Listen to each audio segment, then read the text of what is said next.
All right, it's knife time. It's Halloween. I got my pumpkin, second generation grown here, grown from seeds of pumpkins from last year. Got my cool light up dollar store skull, brother. The black skull. Anyway, so I didn't really have a particular knife I was thinking about today, and then I got to realizing it's trick or treat. So this is just going to be a treat. This is a fun knife for me that I like. The Marbles Turquoise Bowie, they call this.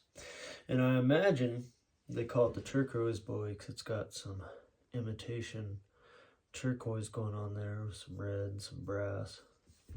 But let me tell you, there's nothing imitation about that big old steel blade. That's 10 inches.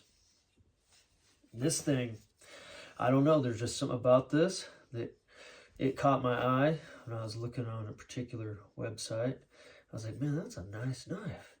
So that's kind of cool looking. I'm sure that it's made in Pakistan. So grape. See? So grape. Pakistan. It's a Marbles Turquoise Bowie with a 10-inch blade.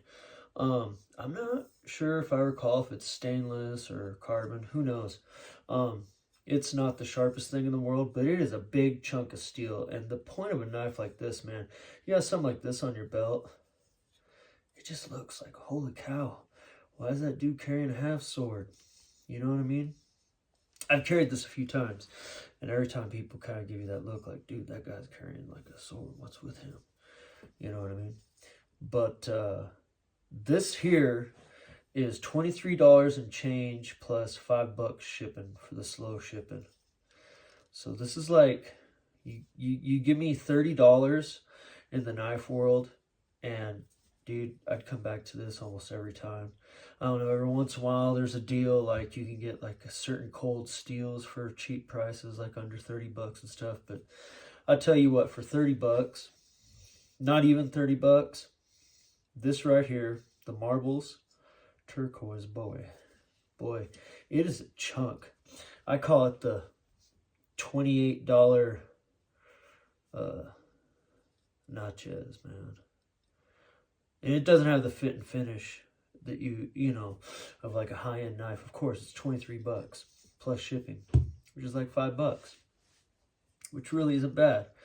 And considering how big this thing is, I ship stuff all the time. And something this big and heavy costs about 12 bucks to ship normally for me. But anyway, yeah, Pakistan, not China. It's made in Pakistan. So grape.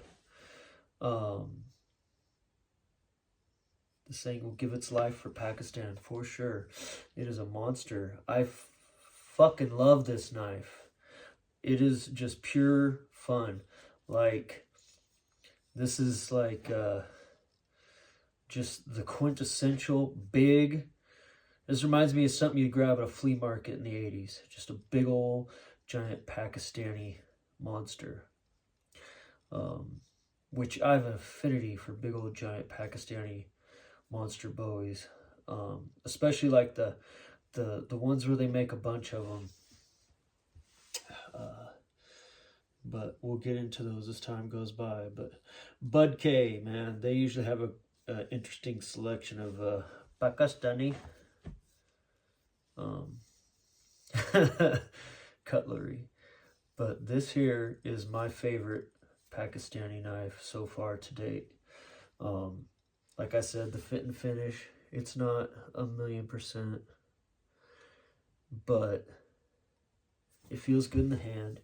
It's got a cool coffin style. Like I said, man, for under 30 bucks, this is a lot of knife, and it's a lot of fun. You can flip it around, play with it. It's full tang. It's a nice chunky full tang.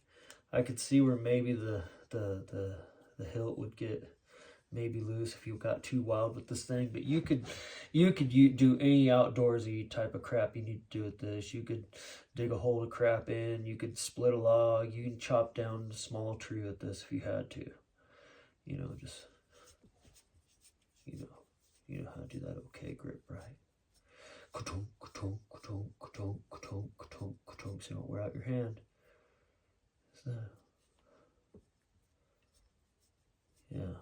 Anyway, this is like a 1840 Texas like scout bounty hunter, man, type of knife, you know? The something read Blood Meridian. You read Blood Meridian, it's like, man, that's what this type of knife reminds me of. If you've never read Blood Meridian, you should probably get to that. If you're watching a video about a big old Pakistani Bowie, you may want to read Blood Meridian by Cormac McCarthy. It is the quintessential historic Western novel and found to be the most accurate book of its kind. He spent 15 years writing that book.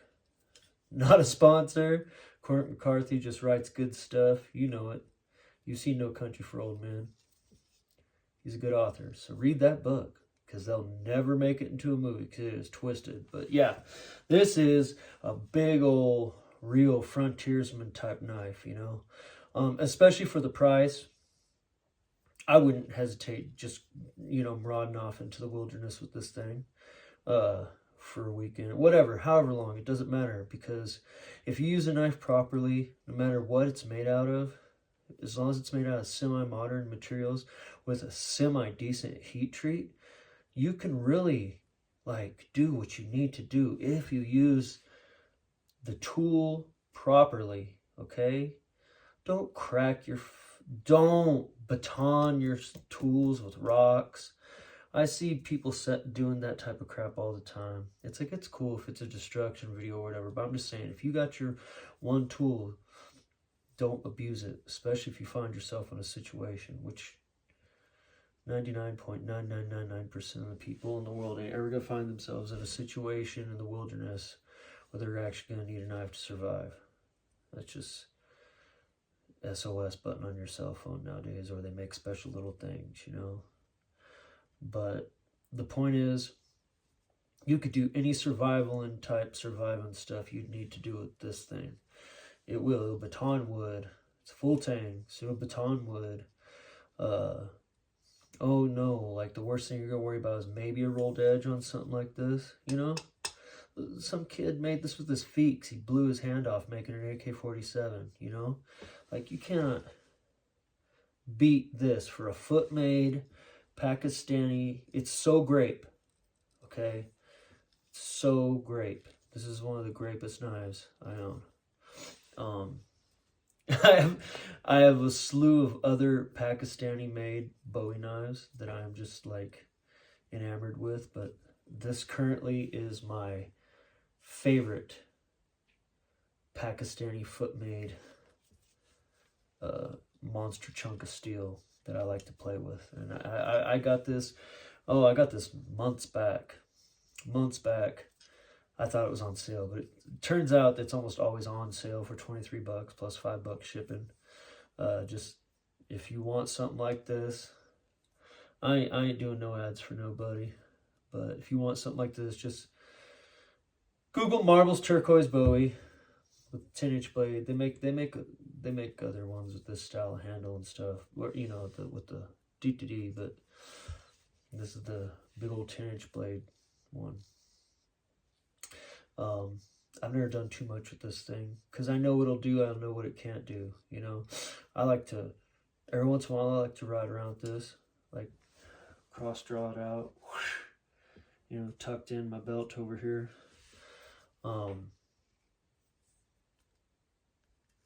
It's kind of cool. This is something I could just hold in my hand and fiddle with.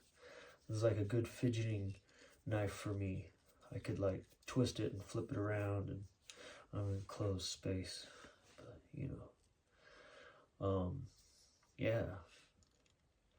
This is a big old trick and a treat of a knife for Halloween. I hope y'all are having a great night. I hope you're enjoying yourselves, no matter what your thing is. Hope you're having a good time. And this is the Marbles Turquoise Bowie, as I've said like 30 fucking times on this video, but it don't matter. It's just a good one to get your hands on if you just like want to have something that's big and westerny and frontiersy in your collection. This is a good one, man. And like I said, I've read reviews on this where people complained about the fit and finish, but I mean, dude, come on, it's 23 bucks. You're getting a 10-inch blade. It's like a giant chunk of steel for what you're paying, and it'll do what you need a giant chunk of steel to do. So yeah, you can't go wrong with this one.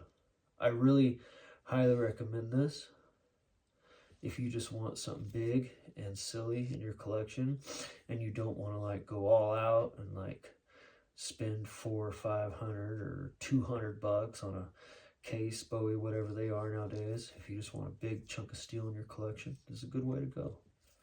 Under 30 bucks at your front door. Oh, and the sheath. The sheath is actually pretty decent. A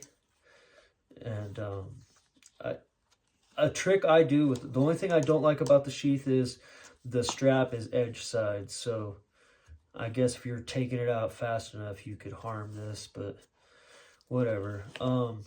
It's a typical Pakistani sheath. It's black leather with a basket weave pattern in a couple places on it. But my secret to cheaper sheaths is get yourself a tub of Obenauf's LP. It's this beeswax based cream they use for firefighter boots, wildland firefighter boots. It helps them break them in, it protects them from scratches. And you could take a cheap piece of Pakistani leather and slather some Obenauf's LP on it, and it improves it. I'll say minimum 20% every time. I've turned some really crappy leather into better leather with Obenauf's LP. And that's just a pro tip. That's what I use on almost all my leather stuff, whether it be a jacket, boots, sheaths, scabbards, all the stuff I use in my knife stuff. Sometimes I even use Obenauf's LPs on scales, like if they're natural material or whatever, like wood or bones. Sometimes I take some Obenauf's LP and I go a little, because it works as a good preserving wax as well. If you do have, I found it's just a good thing it's good for leather, and even if you have a corrosive steel that may get wet, if you put a little film of that stuff on it as well, on your blade, and then you put it in the sheath, it will help protect it from future rust, especially in your high humidity areas, which I am not, but take care of your gear so it takes care of you. And happy Halloween. Whenever you watch this, it's Halloween evening, and hope you all are having a great time.